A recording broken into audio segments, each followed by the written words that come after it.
پیتابی کا بھی گزرے، یعنی اتنا مت کھاؤ کہ دن بھر بھوک کا حالت ہی نامعلوم ہو جائے۔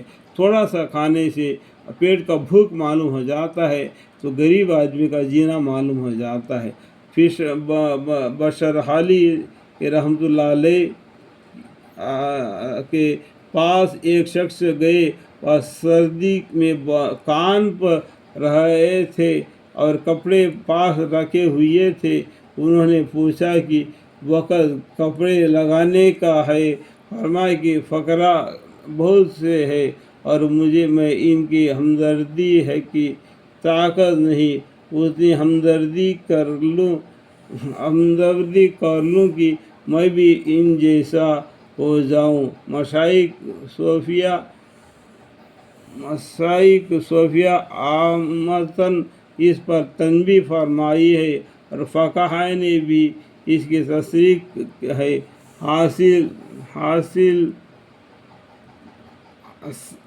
صحابہ مراقی افلاح رحمۃ اللہ علیہ کہتے ہیں کہ سحری میں زیادتی نہ کرے، جیسا کہ مستحکم لوگوں کی عادت کی یہ غرض کو فوت کر دیتا ہے۔